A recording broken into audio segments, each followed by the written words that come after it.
In the name of God, the most gracious, the most merciful.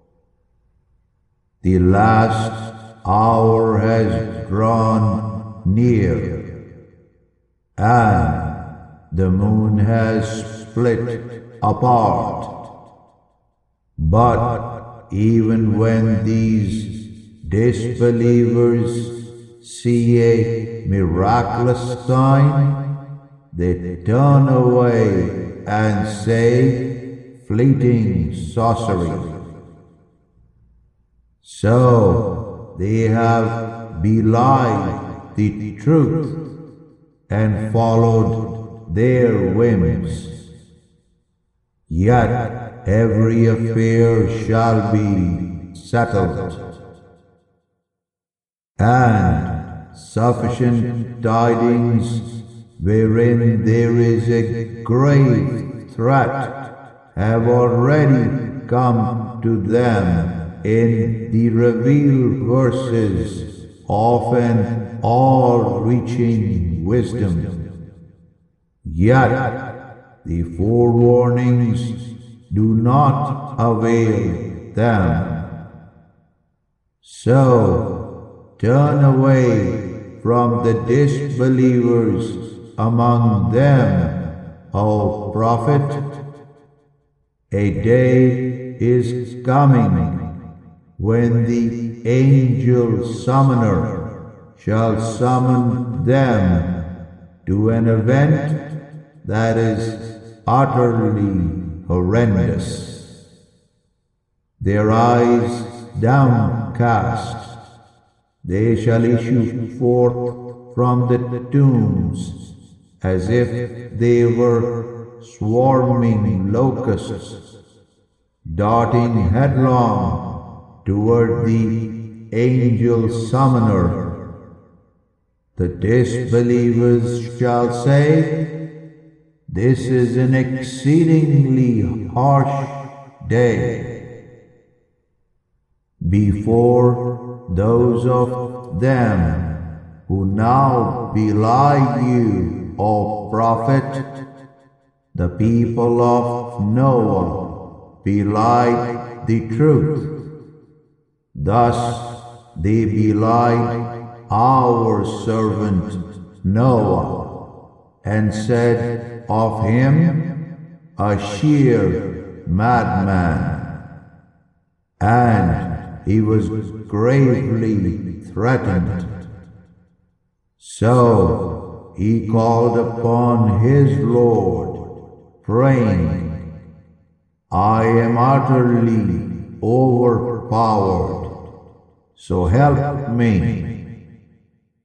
Thus we open wide the gates of the sky with water pouring down in torrents, and we cause the earth to burst forth with gushing fountains.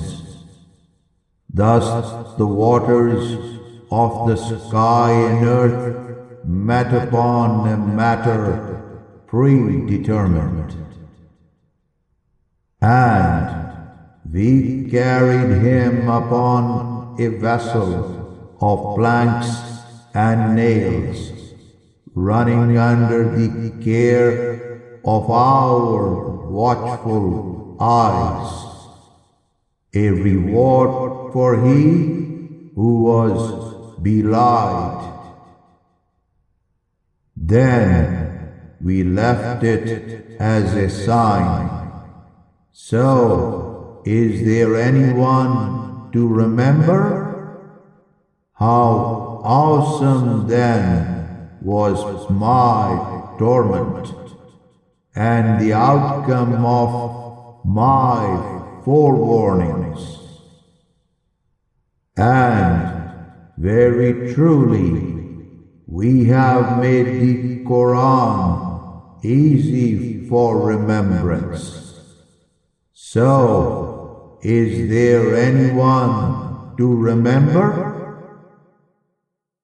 The people of Ad belied the revealed truth. How awesome then was my torment, and the outcome of my forewarnings.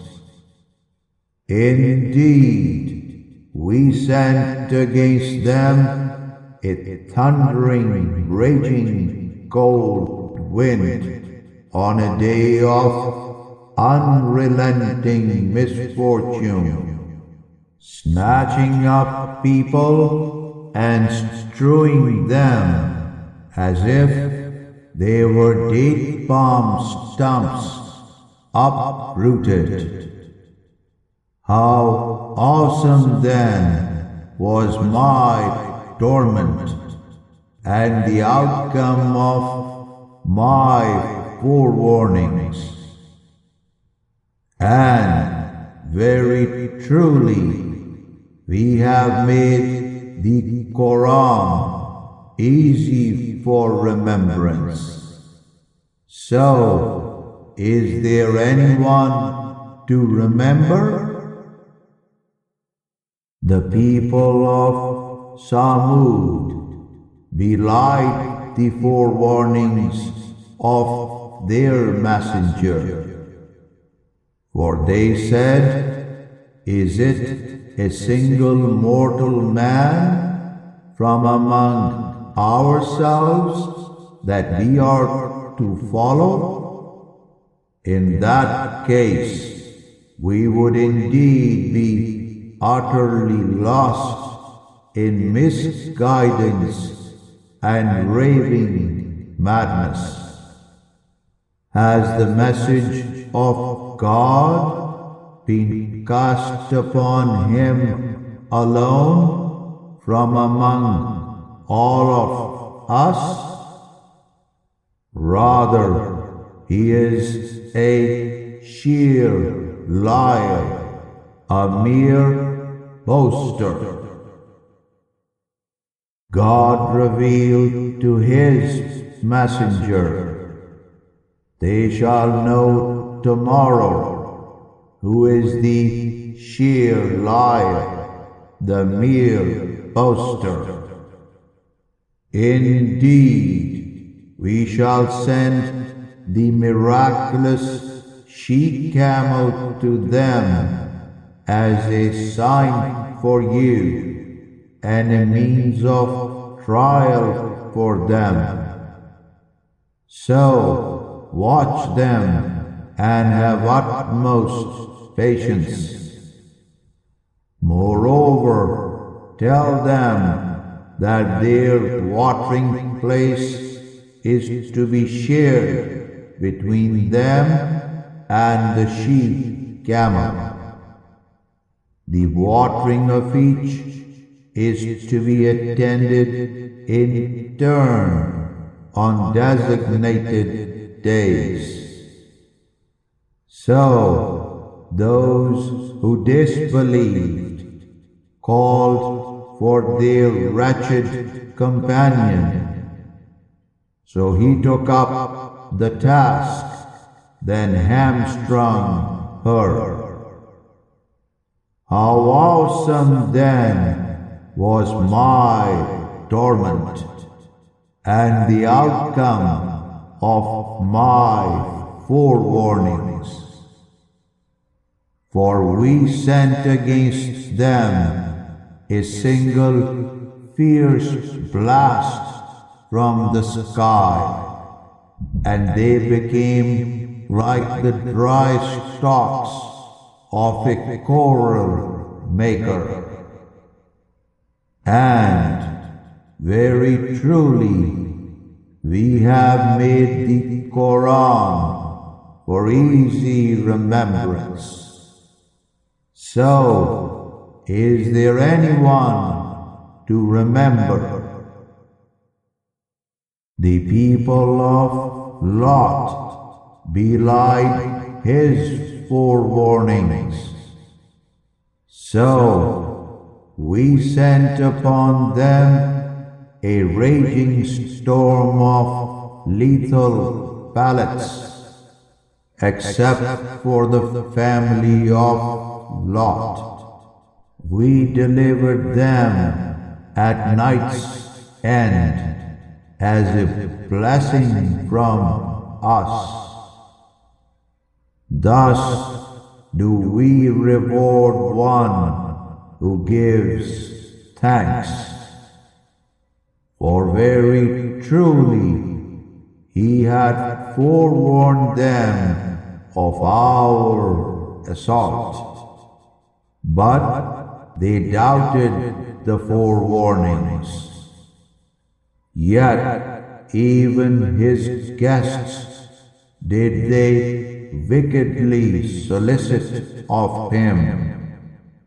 Thus we blotted out their eyes that night, saying, Taste then the pain of my torment, and the outcome of my forewarnings.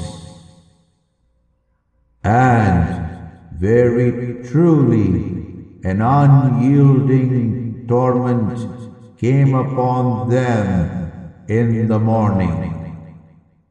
So taste then the pain of my torment, and the outcome of my forewarnings. And very truly we have made the Quran easy for remembrance. So, is there anyone to remember? Now, very truly, our forewarnings came to the house of Pharaoh. They too belied our miraculous signs, all 9 of them. So we seized them suddenly with the vehement grip of one who is overpowering, invincible. Are you disbelievers better than those God destroyed before you? Or is that you have immunity against punishment inscribed in the divine writs? Or is that they say, united together we shall be victorious? United together they shall be vanquished, and they shall turn their backs and flee. What is more, the hour of Judgment Day is their appointed time of eternal doom. Thus the hour is more grievous than their earthly defeat, and more bitter still. Indeed, the defiant unbelievers are utterly lost in misguidance in this life, and lost to the flames of the fire. The day they will be dragged into the fire of hell on their faces, and it is said, Taste the touch of hell fire in succor. Indeed, we have created all things in accordance with a predetermined measure. Nor is our command for a thing to be but a single word, like the twinkling of an eye. Thus, very truly, O disbelievers, we have destroyed multitudes of your ilk. So is there anyone to remember? Moreover, every single thing they have ever done in life is recorded in divine writs. For all things, small or great, are duly inscribed in the preserved book of heaven. As for the God-fearing, they shall be amid gardens of paradise and rivers in the seat of truth, near an invincible king.